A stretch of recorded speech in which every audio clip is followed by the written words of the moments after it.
السلام علیکم، میزبان حیا جاوید کے ساتھ آپ دیکھ رہے ہیں کشمیر آن لائن۔ 3 جون 2026 بمطابق 25 ذی القعدہ 1445 ہجری بروز سوموار۔ ڈالتے ہیں آج کے خبرنامے پہ ایک نظر۔ محکمہ موسمیات نے وادی کشمیر میں آئندہ ایک ہفتے تک موسم خوشگوار رہنے کی پیشن گوئی کرتے ہوئے کہا ہے کہ 3 سے 7 جون تک بارشوں کا امکان ہے۔ 2 سے 3 جون کو موسم جزوی طور پر ابر آلودہ رہنے کے ساتھ ساتھ کہیں کہیں گرج چمک کے ساتھ ہلکی بارشوں کا امکان ہے۔ 4 سے 7 جون تک درمیانہ درجے کی بارشیں متوقع۔ محکمہ نے کسانوں سے کہا ہے کہ وہ 5 اور 6 جون کو اپنے کھیت کلیانوں اور باغوں میں سرگرمیاں معطل رکھیں۔ ترجمان نے بتایا کہ صوبہ جموں کے میدانی علاقوں میں اگلے 2 دنوں تک گرمی کا زور تھم جانے کا کوئی امکان نہیں ہے۔ محکمہ موسمیات کے مطابق 10 سے 13 جون تک وادی میں موسم خشک رہے گا۔ گرمائی دارالحکومت سری نگر میں کم سے کم درجہ حرارت 13 ڈگری سینٹی گریڈ ریکارڈ کیا گیا۔ وادی کے شرح آفاق سیاحتی مقام گلمرگ میں کم سے کم درجہ حرارت 6 سے 7 ڈگری سینٹی گریڈ ریکارڈ کیا گیا۔ وادی کے دوسرے مشہور سیاحتی مقام پہلگام میں کم سے کم درجہ حرارت 4 سے 6 ڈگری سینٹی گریڈ ریکارڈ کیا گیا، جہاں گزشتہ شب کا درجہ حرارت 4 سے 8 ڈگری سینٹی گریڈ ریکارڈ ہوا تھا۔ سرحدی ضلع کپوارہ میں کم سے کم درجہ حرارت 9 ڈگری سینٹی گریڈ ریکارڈ کیا گیا، جہاں گزشتہ شب درجہ حرارت 7 سے 11 ڈگری سینٹی گریڈ ریکارڈ ہوا تھا۔ اسی دوران شمالی کشمیر ضلع بارہمولہ کے جہانگیر پورہ کے ایک 26 سالہ نوجوان ایچ پی الیکٹرانک کمپنی میں کام کرنے والا یونس نذیر ملا ولد نذیر احمد ملا دلی میں شدت کی گرمی کی وجہ سے لقمہ اجل ہونے کی خبر موصول ہوئی ہے۔ اس ضمن میں مذکورہ نوجوان کے خون کے نمونے حاصل کر کے اچانک موت کی وجوہات جاننے کے لیے ہسپتال میں لیے گئے ہیں۔ تمام قانونی لوازمات کے بعد یونس نذیر کی جسد خاطر کے لواحقین کے سپرد کی جائے گی۔ علاقے میں ماتم چھا گیا جب اس نوجوان کے لقمہ اجل ہونے کی خبر پھیل گئی۔ جموں کشمیر کے وسطی ضلع گاندربل کے کنگن علاقے میں کم سن لڑکا پانی میں ڈوب کر لقمہ اجل ہوا۔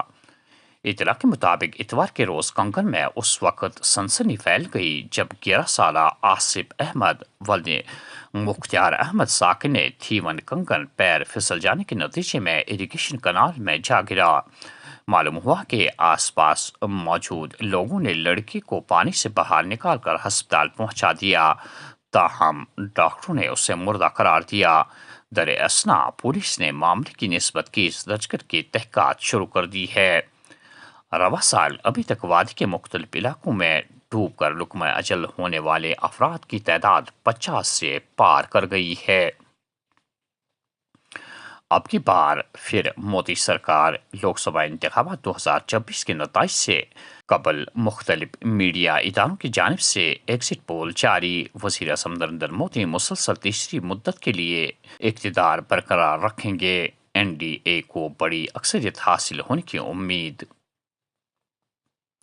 جموں کشمیر میں لوک سبھا انتخابات کی 5 نشستوں کے لیے ووٹوں کی گنتی کے لیے تمام تر انتظامات حتمی شکل دی گئی ہے۔ ووٹوں کی گنتی کے لیے جموں کشمیر میں 9 مراکز اور دلی میں ایک سینٹر قائم۔ سیکورٹی کے سخت ترین انتظامات۔ 4 جون کو محبوب مفتی، وحید پرہ، آغا روح اللہ، سجاد غنی لون، انجینئر رشید سمیت 100 امیدواروں کی قسمت کا فیصلہ ہوگا۔ ماضی میں پاکستان کے لیے حساب کتاب رکھنے والے لوگ اس بار ووٹ دینے کے لیے قطار میں کھڑے تھے۔ جموں کشمیر میں اس وقت سب سے زیادہ بیرونی سیکورٹی چیلنج۔ ملٹنسی کی توجہ مقامی غیر ملکی کی طرف منتقل۔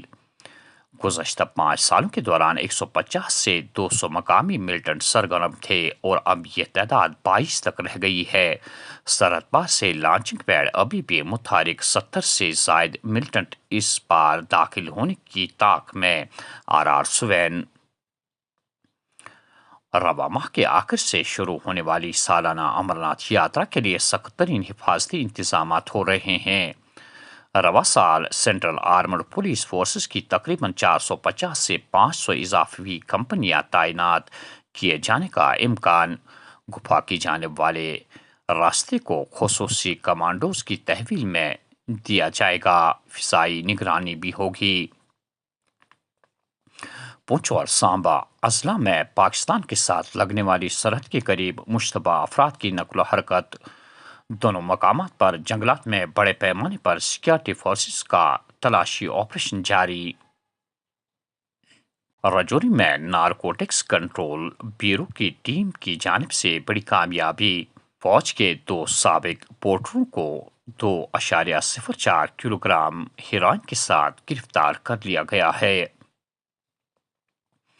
ٹریفک نظام میں بہتری لانے کی کوششیں۔ S S P traffic rural Kashmir نے سری نگر بارہمولہ شاہراہ پر مہم چلائی۔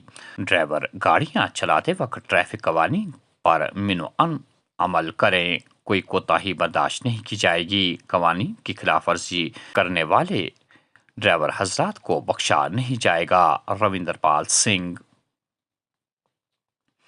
جنگلی جانوروں کی جانب سے آبادی والے علاقوں کا رخ اور شہریوں پر حملہ آور ہونے کے بڑھتے واقعات۔ گزشتہ 17 سالوں میں جانوروں کے حملوں میں 264 افراد لقمہ اجل، سینکڑوں کی تعداد میں زخمی لوگ ہو گئے۔ گندگی کو مناسب طریقے سے ٹھکانے لگانے سے جانوروں کا رہائشی علاقوں میں داخل ہونے سے روکنے میں مدد مل سکتی ہے۔ حکام۔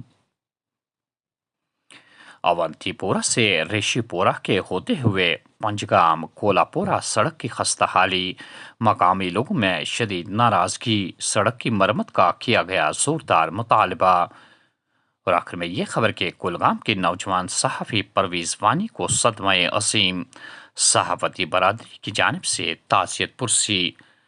ناظرین، یہ تھا آج کا خبر نامہ۔ دیجیے میزبان حیا جاوید کو اجازت۔ اللہ نگہبان۔